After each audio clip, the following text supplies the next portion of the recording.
Right now, Supreme Court candidates continue to ramp up their campaigns. Plus, construction's underway to revamp a dangerous Fitchburg road. What improvements you can expect. Good morning, everyone, and welcome to News 3 Now this morning. It's Wednesday. I'm Kyrie Unley. I'm Chris Stanford. Thanks for joining us. Boy, it looks like we've got one more nice day of some decent weather, and then all bets are off. I'm going to see all the seasons in a week once again, but it's springtime. I guess this is what we expect, but I mean, no consistency just yet, Savannah. Yeah, we're not dealing with consistency. A lot of ups and downs, including this morning. We're now up to 32, though. Most of us across Dane County are at freezing level, and we'll see slightly warmer temperatures this afternoon compared to the last couple of days. Very similar, though. Northeast, that's where cooler weather is. Southwest towards Platteville, warmer air. 18 only this morning in Watoma. That's the only teen out there. Winds right now are light. It will feature slightly less breezy conditions compared to yesterday, so that's a good thing to note out of your Wednesday, too. We're only going to see gusts potentially reach 15 to 20 miles per hour, and we'll see some sunshine. That'll be mid-morning through mid-afternoon, and then cloud cover increases. That's all ahead of the rain. We'll time all of that out coming up. All right, Savannah, thank you. Let's get to our top stories this morning. An executive order from President Donald Trump boosts proof of citizenship requirements for voting in federal elections. It's facing legal hurdles, though. That includes a Supreme Court ruling that a generic voter registration form is sufficient. That form does not require citizenship documents. Plus, state and local officials run elections, not the federal government. Trump's order tries to overcome that by using funding threats as leverage. If you had to prove your citizenship to vote, though, here's what you'd have to do. You could show your passport, military ID card, or qualifying state or federal photo ID.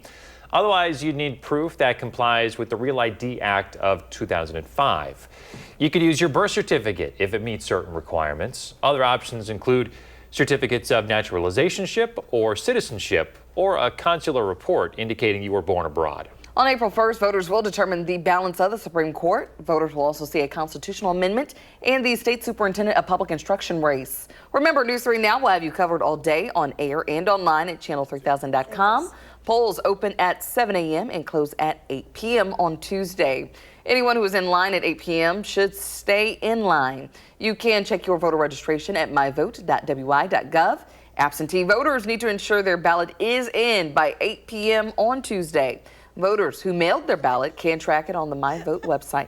State Supreme Court candidate Susan Crawford appeared on CNN last night ahead of next week's election. It comes as she gained the endorsement of former President Barack Obama. That says her opponent, Brad Schimel, has the endorsement of President Trump. Crawford spoke about how she thinks democracy is at stake in this election. He also said that he believes that Donald Trump was screwed over by the Wisconsin Supreme Court in 2020 when that court, which had a conservative majority at that time, failed to throw out the election results in Wisconsin. She added that a woman's right to choose is at stake as well. Meanwhile, Schimel also hit the airwaves. He talked about why he entered the race. He says in part, quote, "My opponent is their hand-picked choice to select a liberal who's retiring. And she's gone so far as to go on the campaign trail and promise to liberal national donors that if she gets elected, she will take out 2 Republican congressional seats and turn those into Democrat congressional seats." Madison police are investigating a shooting on the city's west side. It damaged an apartment and a car. It happened Monday night on Kessel Court near the Beltline. Officers responded to shots fired. There, they found a car with multiple bullet holes. A bullet also hit a nearby apartment. Police collected more than 10 shell casings from the apartment building's driveway. Construction is underway on Cyene Road in Fitchburg. It's a place that's seen community concern because of a pedestrian death. The construction includes upgraded pedestrian crosswalks, improved bike lanes, and traffic signals at certain intersections. Phase 2 and 3 of the project are underway right now and include South Cyene Road, where a car struck a local educator in recent years. That pedestrian death really highlighted how many people actually cross Cyene Road at that point. There's a lot of apartments on the east side of the road, and there's a park and nice walking trails on the west side, so a lot of people cross there, especially with dogs. City officials say community input on safety played a big part into the plans for construction. Work is scheduled to be completed in late August. The nation's infrastructure report card is out. It highlights a need for major improvements. The report gives the U.S. aviation system a D+. That's unchanged from 4 years ago. The nation's infrastructure overall, a C. The areas that underperformed tend to have large gaps in funding needs. They also need to build toward better resiliency against severe weather. 8 of the 18 segments show improvement. President Donald Trump and other top U.S. officials continue to downplay leaks from a group chat on the messaging app Signal. Trump says National Security Advisor Mike Waltz accidentally added Atlantic editor-in-chief Jeffrey Goldberg to a chat discussing military attacks against Houthi rebels in Yemen. But Waltz is now claiming full responsibility. Some Democrats are also calling for Waltz and Defense Secretary Pete Hegseth, who is also in that group chat, to be fired.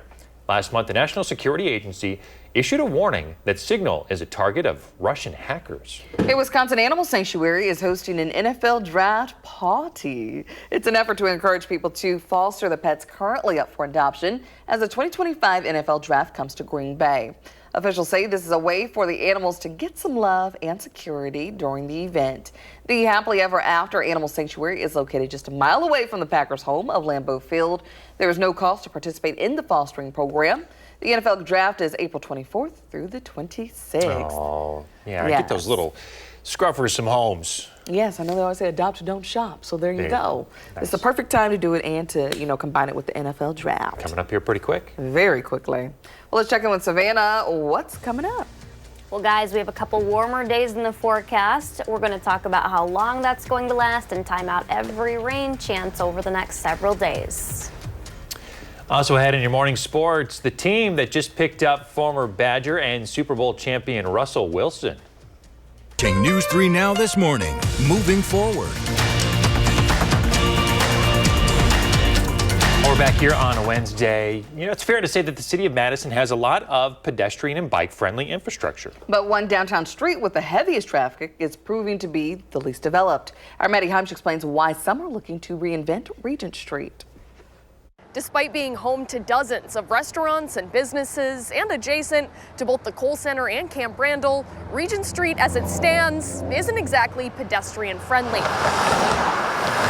But a group of business owners, developers, and city planners are set out to change that. Well, Regent Street is a horrible pedestrian infrastructure. Sam Brown is the owner of 3 Regent Street staples, Leopold's, Fabiola's, and Greenbush Bar. We want something that maintains a sense of place, something that kind of unifies the street and meets the needs of residents and businesses that are already here. He's also a member of the Regent Street Group and one of the stakeholders looking to transform the mile-long stretch between the Kohl Center and Camp Randall into a safe pedestrian strip. Developing ways to make the Regent Street corridor more pleasant for pedestrians as well as safer is kind of key to this vision. But also a game day destination and a comfortable neighborhood. This area really wants to be a lot of things. It's at the intersection of campus, of downtown, of vibrant neighborhoods. According to City of Madison Planning Division Director Megan Tuttle, Just trying to, kind of find the right balance. balancing the public interest of a destination street with the private needs of residents who live in the Greenbush neighborhood is critical. There's a lot of people who want to use it, and in some cases maybe want to use it for a lot of different reasons. The city has been working on upgrading the underdeveloped street for years. Which of the Regent Street Group's visions will officially be a part of those developments is yet to be determined. Reporting from Regent Street, I'm Maddie Heimsch, News 3 Now. Well, temps are a little warmer, believe it or not, than yesterday. Winds also pretty stagnant, but that'll change later in the day. We're looking at temperatures all across Dane County near freezing level. We're at 32 in Verona, Madison, Stoughton, Edgerton a little bit cooler at 29, Belleville a little warmer at 33. Similar to yesterday, areas southwest of Madison a little warmer than here, and then also northeastward a little cooler. Sheboygan's at 25, Watoma's only at 18 this morning. We don't have a wind chill. That's because right now winds are calm to light all across southern Wisconsin. I think as we head into the afternoon, early evening, they'll come up to about 5 to 10 miles per hour, but gusting up to about 15 at most. Nonetheless, less breezy compared to the last couple of days. We'll also see partly sunny skies the majority of the day. Right now, we're holding on to a lot of cloud cover. Once we get to the evening, that'll move back in. That's all ahead of the rain chances that we're going to see. We're getting back to an active pattern with a chance of rain Thursday through Monday morning. So this yesterday was showing some of those lighter blues that southwest of La Crosse, portions of northeastern Iowa are seeing. Now we're seeing those vibrant blues and even some of that purple. That's about 1 to 2 inches of rainfall. That's over the next 7 days, but really honing in on that time frame between Thursday and then Sunday night. We'll time anything we're going to see. Dry today, a lot of cloud cover moves in tonight. First stops at 4:30 tomorrow morning. Southwest of Madison, some spotty showers develop on future track. I think that's going to be a few lines that move in then tomorrow morning into the afternoon. Not going to be widespread. You can see some areas see rain, some areas don't, but a lot of the cloud cover out there as well. We go into the nighttime hours now into early Friday. This is when I think we'll see fairly widespread rain, at least heavier rainfall and more scattered of showers. You can actually see some reds on future track, orange, yellow. That's all the heavier rain that we're going to see then, along with the darker greens. At 6:30 in the morning, this radar or this image only goes out till then. Let's talk about the rainfall we're going to see prior to that, though. Anything that comes tonight into early tomorrow leading to a couple hundredths of an inch, less than a tenth for most of us. But then going out a little bit further, this takes us to Friday at about 6 in the morning after those heavier showers pass through areas west of Madison. You're now seeing areas up to about ½ an inch of rainfall. That only takes us to Friday. Much more rains in the forecast the rest of the day and then into this upcoming weekend. I think we'll see rain Saturday. Much cooler air gets pulled in Sunday. It'll start as rain with that second system, but then pull in some freezing drizzle, I think, and then also some lighter snowflakes. All right, so don't put away those heavy coats just yet. Yeah, we'll need them probably for another month. Oh, goodness. All right, Savannah, thank you. Happening now in the 608, vote for a local veteran you think is deserving of the Spirit of Service Award. Our partners at Vortex narrowed the more than 200 nominations down to these final 5 you see on your screen here. Voting is now open on channel3000.com through this Sunday. You can look for their stories on News 3 Now and our mobile app. A winner will be announced April 2nd. That person takes home $5,000, presented by Vortex.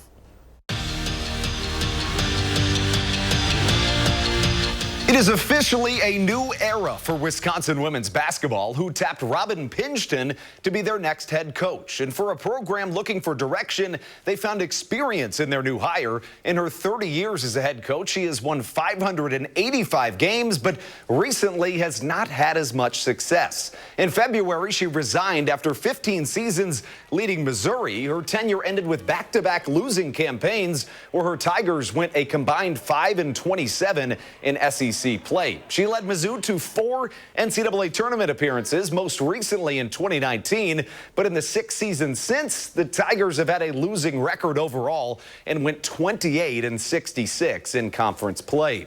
Wisconsin's athletic director Chris McIntosh said in a statement, "I am extremely pleased that Robin will be joining the Wisconsin athletics family. She has accomplished so much as a coach and has produced winners both on the court and in the classroom."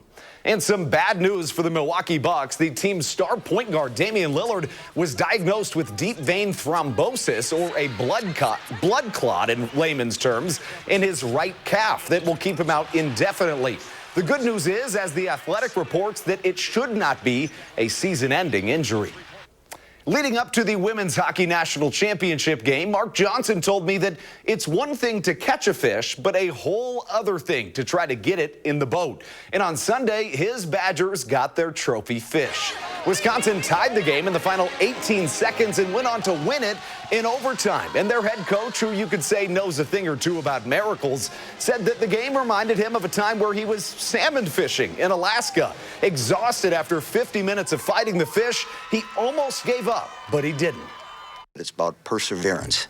And so, nope, I'm going to fight this thing. And so by about 50 minutes, I finally get him in, and then I stand up. And I got the prize. And there's, I'm holding it. It's down there. It's about a 55-pound king salmon that we battled for about 55 minutes, and I got him on shore. And that was a reward. So sometimes you have to persevere. Sometimes you get tired and things aren't working out, but you still have to keep battling, and that's what they've done all year. So we got the fish into the boat. Always a fantastic storyteller, and some big news out of the NFL yesterday. Former Badger quarterback Russell Wilson is headed to the Big Apple. Yesterday afternoon, Russell was signed to a one-year contract with the New York Giants that's reportedly up to $21 million. That's your morning sports fix. Have a wonderful Wednesday. Thanks, Andrew. Still ahead, an impressive Wisconsin girl not letting our winters stop her from doing what she loves. And coming up in our next half hour, what plan the Madison Metropolitan School District is considering to make grade weighting more fair. And before we head to break, here's a look at gas prices. We're just over $3 a gallon across the state. $3.15 is the national average this morning. Stick around. More News 3 Now this morning coming up right after this.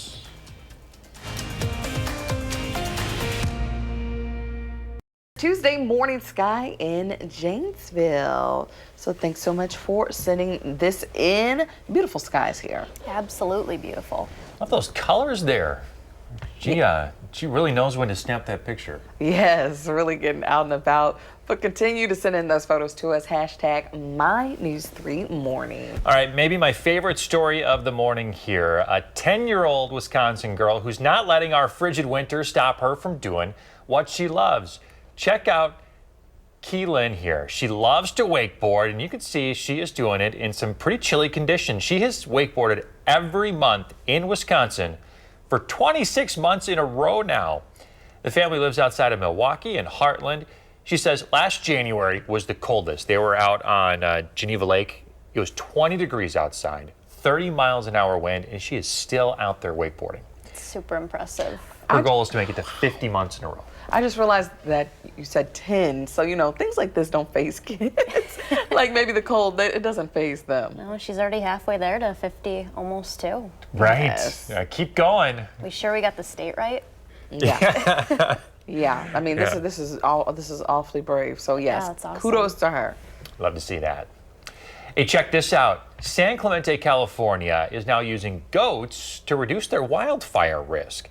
They tried to get this going a while back, but folks didn't like the idea of sheep hanging around town. They were, complaining that, oh, my dogs are going to bark at the sheep and they're going to be a nuisance and all that stuff. But now, after the LA wildfires, they're more open to it. So they've started a pilot program for the goats to eat dry brush and invasive species, which are fuel for fires. The mayor says 80% of the town is in a high fire danger zone. So here we go, a nice natural way to cut back on some of that overgrowth. You get to learn stuff, the kids get to see, and people get to see the goats, and they're eating stuff so you don't have to go and clear it out yourself. I was like, not only that, I'm sure they're eating good. So, I'm sure they're not complaining about helping out the environment. Exactly. Who's going to clean up after the goats? That's true, well, too. yeah, I guess goes in. Gotta come out, but it's like what must come up must come down. But yeah, it's a good reminder that we're at the start of wildfire season here. We're gonna be careful. All that dry stuff out there. We know what can happen, and especially out in California with everything that they've been dealing with. But even here, we've had some rain locally, but we've needed some more of it. Last week we were in drought conditions. Yes. But we had a lot in the forecast. Look at this. Yeah, and then that drought monitor comes out Thursday. That'll factor in the rain, the heavy rain we had Wednesday, and what we saw on Sunday, almost an inch of rain across Madison. So hopefully we can see improved conditions on that updated drought monitor. Thursday, I'll show that Friday morning, and we have a lot of rain in the forecast during that time frame. A little bit tomorrow, but I think heavier rain Friday into Saturday, and maybe even some snow. So welcome to spring, guys. That tracks. All right, we're back right after this. This morning, a presidential executive order that would require proof of citizenship for voting. What you need to know. Plus, how MMSD is looking to change the way grades are weighted and how it could impact college admissions. And good Wednesday morning, everybody. Thanks for tuning in to News 3 Now this morning. I'm Chris Stanford. And I'm Kyrie Unley. Thanks for waking up with us this morning. This week, you might need a little bit of everything in your wardrobe. Gosh. The swings in the temperatures that are in the extended forecast, several chances that we could get some rain, even some snow. Yes, so don't put away those heavy coats just yet. I'm pretty sure Savannah's still rocking hers out on the patio this morning. Yes, of course, guys. With these temperatures, it's hard not to. And we even have a little bit of snow showing up Flurries not going to lead to any accumulation, but that could be a different story. Once we get into the coming days, Sunday night into early Monday, that's when snow's in the forecast, but we have rain first, maybe some storms, the 70s, and then the 40s. So lots to talk about. We're at 32 early this morning, though. The teens in Watoma, everyone else sitting in the 20s, north and northeast of Madison. Southwest, it's a little bit warmer, mid-30s down there. But everyone's going to see the lower 50s today. Some sunshine, clouds move in late. That's all ahead of the rain chances that we're tracking. We'll time all that out coming up. All right. Thank you, Savannah.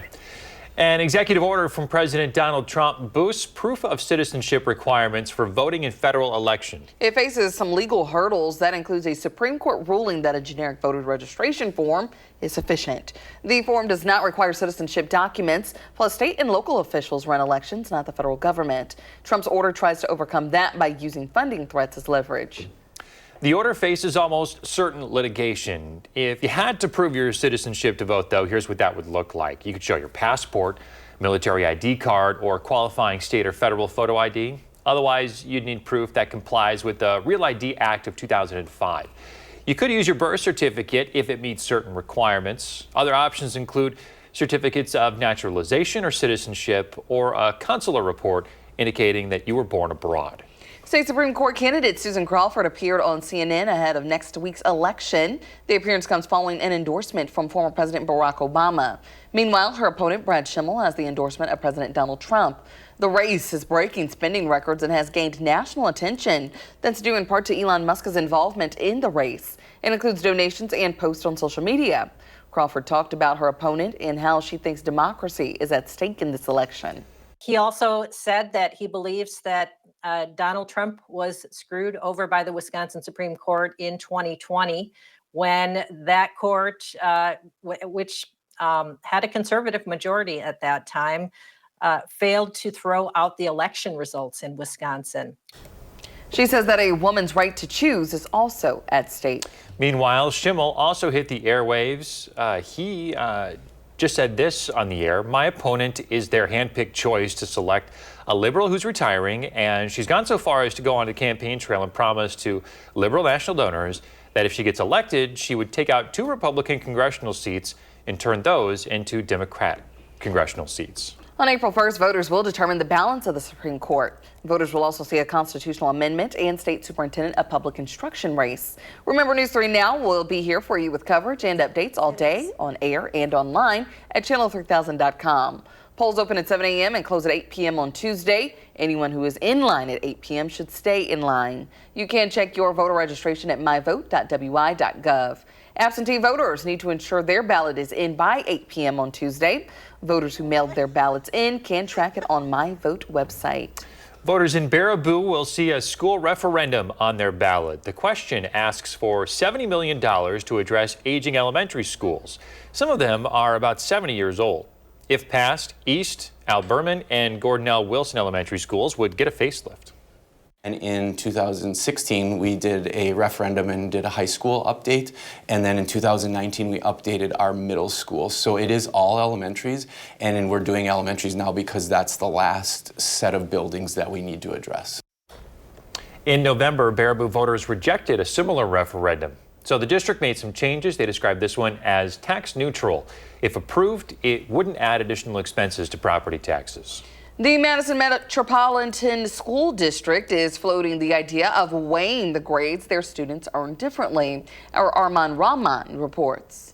I'm with a couple of friends in Fort Myers area. West High senior Fiona Ratage is spending spring break in Florida. She's committed to Boston College, but knows peers of hers aren't taking a break trying to get into UW schools after graduation. I know, several students who should have been direct admit candidates and then were not because of, having a B in one of their AP classes, and then that made them not part of that top 5%. If your GPA is in the top 5% of your class, the Act 95 direct admit Merit and Wisconsin Guarantee programs guarantee you admission to all UW schools. If you're in the top 10%, you can get in all of them except UW-Madison. I know at West and in a lot of MMSD schools, people were having a lot of strong opinions. A district spokesperson says they heard those opinions in a survey and are weighing the idea of weighing grades earned in college-level AP courses higher. Currently in MMSD, an A earns you 4 grade points, a B earns you 3, a C gets you 2, and a D gets 1 grade point. Now, under the new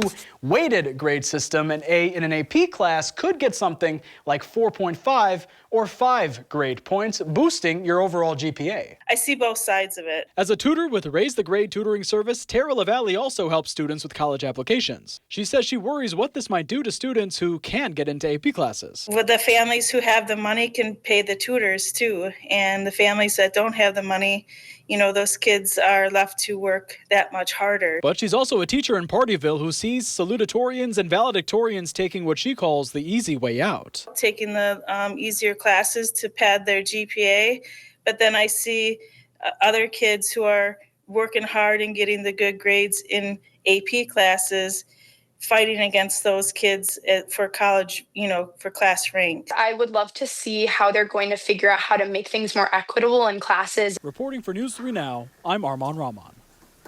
And other local news this morning, Madison police are investigating a shooting on the city's west side. It damaged an apartment and a car. It happened at about 10:45 Monday night. Officers responded to shots fired on Kessel Court near the Beltline. They found a car with multiple bullet holes. A bullet also hit a nearby apartment. Authorities collected more than 10 shell casings from the apartment building's driveway. A heads up here about a scam. The Wisconsin BBB is warning social media users of fake customer service accounts. Imposters will wait for a user to tag a business and then ask for help and reply as if they were that business. Here's how you can avoid this. Look closely at the support account's profile. Be careful if you get multiple replies. Don't give personal or financial information, of course, to a stranger. And don't click on any links that are sent to you. And if in doubt, stop communication and contact customer support through an official channel. The Rock County Sheriff's Office is warning the public about a scam call. Sheriff Curtis Fells says a caller is using different names of active deputies and supervisors to identify themselves over the phone. The scammer then asked the person to send them money to clear up a legal matter. The Sheriff's Office says no monetary loss has been reported. Residents who receive scam calls are being urged to report it to the Rock County Communications Center. Hey, this week, you can vote for a local veteran who you think deserves our Spirit of Service Award. Our partners at Vortex narrowed down more than 200 nominations to these 5 finalists. And you can vote for them right now at channel3000.com through March 30th. Just look for their stories on our website, on our mobile app, and other platforms. We'll announce a winner right here on News 3 Now this morning, April 2nd. That person will then take home a $5,000 prize presented by Vortex. The Wisconsin DNR is looking for volunteers for its annual frog and toad surveys. The surveys help document frog and toad breeding calls throughout the state this spring and summer. Volunteers, also known as froggers, can participate in 3 different ways through the calling season. There's the traditional survey, driving preset routes for 3 nights total. The phenology survey, monitoring one wetland for 5 minutes a night, at least weekly. And then the mink frog survey, monitoring for mink frogs in ideal breeding habitats once a day and once a night. You can find links to the surveys on channel3000.com. Well, check this out. A couple of otters still on the run this morning after escaping from the Green Bay Zoo. Staff say Lewis and Ophelia broke out through a small gap in a buried fence. Look at them go. The footage here shows their escape. Look at them enjoying the fresh snow, sliding around on their bellies. Zoo staff say those belly slides are key to helping find them because those marks are very recognizable. Staff are asking locals to report any sightings. They say the otters pose no threat to the public. I wonder how long it took them to discover that they were missing, because this gave them a head start if they didn't notice till later on in the day. I love this. You imagine the feeling of, like, the freedom. Like, yes. Look at this whole winter wonderland out here. Yes, I'm sure they're having a ball, but hopefully they catch up with their otter friends very soon. Well, coming up after the break, how safety initiatives are changing 1 year after the collapse of the Francis Scott Key Bridge. And we're finally tracking some mild temps Friday, but we'll talk about the long-term forecast heading into early April and what we could see. News 3 Now this morning, moving forward. Taking a live look at the Port of Baltimore this morning. It has been 1 year since Baltimore's Francis Scott Key Bridge collapsed. A cargo ship struck the bridge in the middle of the night. The crash killed 6 construction workers who fell in the water. Last week, the National Transportation Safety Board said the collapse risk for Baltimore's Key Bridge was almost 30 times higher than what's considered acceptable. They recommended 68 bridges across the country be reevaluated. One issue is bigger ships and more congestion at the largest ports. The U.S. supply chain outpacing bridge design is another problem. Dr. Michael Shields led the group of researchers at Baltimore's Johns Hopkins who compiled the data. When the Key Bridge was designed and built in the 1970s, it was seeing ships that were much, much smaller. All that consideration as Maryland builds a new Key Bridge. Reconstruction is expected to be completed by fall of 2028. All right, 6:43. Let's check in with meteorologist Savannah Burrito, who's here now with your first Warren weather. Savannah, what's it going to be looking like for us out there today? Well, we'll see some sunshine later in the day. Right now, we're still struggling to see those clouds decrease. That's what those flurries we had earlier this morning. 32, but at least winds are light right now. Those are going to start to increase. It's mainly as we head into later this afternoon and the evening when they could gust between 10 and 15 miles per hour. Overall, less breezy compared to the last couple of days, but they'll still be a little bit of a factor. And we'll see partly sunny skies later. A lot of cloud cover will increase again as we head into the evening. That's ahead of the rain. At least temperature is going to be a little bit more mild. 48 yesterday, 52 the forecast later today. This is where everyone sits currently across Dane County. We're at 32 in Madison. Got a couple places in the 20s, 29 in the Dells, 18 though. That's the cool spot this morning in Watoma. Warmer air, mid-30s south of here in Janesville and Monroe. So a lot of cloud cover comes into place late tonight. That's ahead of the rain. You can see some little bands of rain and green showing up on future track. That's tomorrow early morning and then into 10:30 this morning or tomorrow morning. I think we will see a couple areas of heavy showers, but the heaviest and ultimately greater chance of rain, that comes into play Friday. This is 6 o'clock in the morning, showing most of that across the Dells, Madison, Monroe, Janesville, Watertown, kind of across the center of the area. Lots of clouds during this time frame as well. I don't think we're going to see any of that decrease though until we head into mainly Monday night and Tuesday. That's when we'll finally see some clearing, but overall mostly cloudy conditions with widespread rain in the forecast off and on. It's not going to be a washout and temps will be warm Friday, but then a little cooler Saturday. That's with more rain that's in the forecast. That system moves away, another one moves in though, and I think that one Sunday pulls in even colder air and mixed precipitation. It'll start with rain, mix in with a little bit of freezing rain, and then snow to end this system as that moves out Sunday night into early Monday. So this time Monday morning, we could be dealing with a couple of lighter snow showers across the area.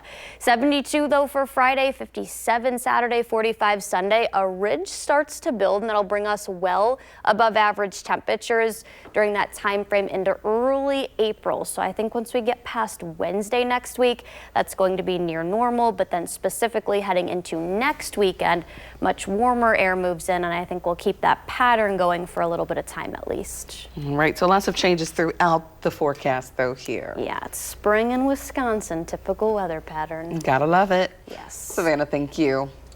Wisconsin women's basketball has a new coach. Robin Pinchton will now lead the team. She's coming to Madison from the University of Missouri, where she served as head coach for 15 seasons. She leads the state with a 250-218 overall record. She also recruited Missouri's first All-American guard, Sophie Cunningham, who now plays for the Indiana Fever. The Tigers appeared in multiple NCAA tournaments with Cunningham, but haven't qualified for the tournament since she left the school after the 2018-2019 season.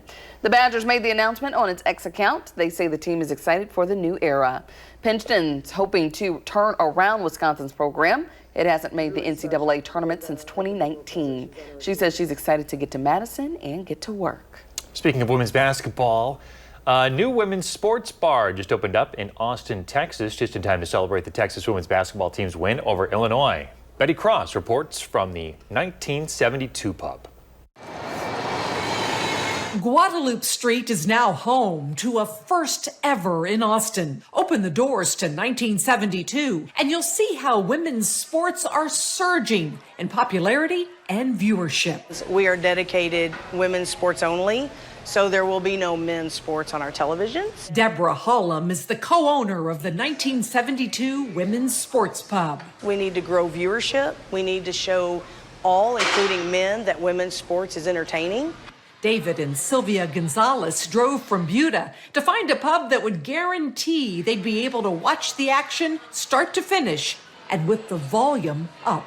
It's about time that women have a stage in which they can really highlight themselves. The number of women's sports bars is expected to quadruple this year across the U.S. Austin's Pub is one of 3 that's already opened its doors. We have a long way to go before we reach equality, but at least we're taking baby steps. The name of this pub honors a pivotal year in women's sports. In 1972, Title IX was enacted, prohibiting sex discrimination in any educational program, including athletics. More than 50 years later, it's game time for this newly opened women's sports bar that's ready to chalk up some wins during March Madness. I think the UT women will make Final Four. I'd love to see them take it all. Betty Cross, CBS Austin News. A local cemetery is offering a different way to connect with those who are no longer with us. It's a vintage phone booth refurbished and on display at the Wisconsin Memorial Park's Family Reception Center in Brookfield. Inside it, what they call a wind phone. When Wisconsin Memorial's president learned of the wind phone phenomenon, he knew exactly what to do. We're going to use it to, in my opinion, better serve families and give them just more of a service. The first wind phone was created 15 years ago by a man in Japan who wanted a way to talk to his cousin who had passed. Well, that's interesting. Yes. I haven't heard that before. Yeah, so I guess if you have a loved one in Brookfield, this might be a new way to connect or feel closer to them. Well, coming up in the morning sprint, how chili may benefit pregnant women. And we want to wish a very special birthday to Wyatt. Happy birthday, buddy. We're back with the morning sprint right after this. 6:53, time for the morning sprint. An executive order from President Donald Trump boosts proof of citizenship requirements for voting in federal elections. It faces legal hurdles. That includes a Supreme Court ruling that a generic voter registration form is sufficient. Plus, state and local officials run elections, not the federal government. Trump's order tries to overcome that by using funding threats as leverage. The Baraboo School District is asking voters on Tuesday for $70 million. The referendum aims to address aging elementary schools. Some are about 70 years old. If passed, East Alberman and Gordon L. Wilson elementary schools would see a facelift. The district calls this a tax-neutral referendum, meaning that it wouldn't add any additional property taxes. The Madison Metropolitan School District is floating the idea of weighted grades. Weighing grades would give students who take rigorous AP classes a GPA boost. Students at the top 5% of their class are guaranteed admission to all UW schools.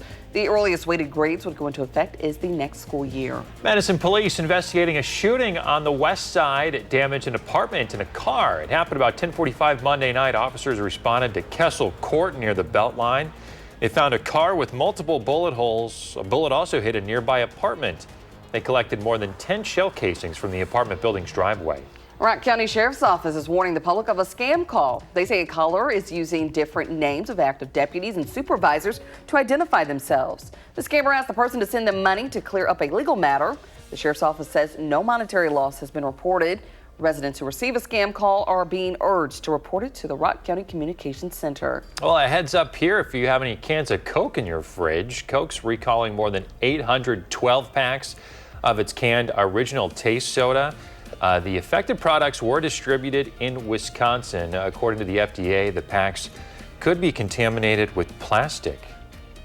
And a health benefit for pregnant women from an unusual source, chili. A study by the University of Buffalo found pregnant women who ate chili once a month had a 4% lower chance of developing gestational diabetes. This can affect both the mother and baby. This may be because both beans and chili powder are linked to improved blood sugar levels. Top Democrats are calling for the resignation of Security Advisor Mike Waltz and Secretary of Defense Pete Hegseth. It comes after those sensitive military plans were disclosed on a messaging app called Signal, and the editor-in-chief of The Atlantic was added to the chat. Waltz says that he's taking full responsibility for the security breach. President Trump's calling it a minor glitch. We reached the upper 40s, near 50 yesterday, and now the lower 50s. I think a couple areas could even top out in the mid 50s. That's more likely everywhere tomorrow, but we'll be dealing with some rain. It won't be widespread Friday into Saturday, I think it will. And then another system bringing us rain, freezing rain, and snow. So you see 70s and then the 40s with snow. So very every spring, type of spring very weather. spring for Wisconsin. Absolutely. Yes, too much up and down, but we'll handle it. Eventually see consistency. Looking forward to that one. Savannah, thank you. Thanks for watching. We're back with the news and weather update in 30 minutes.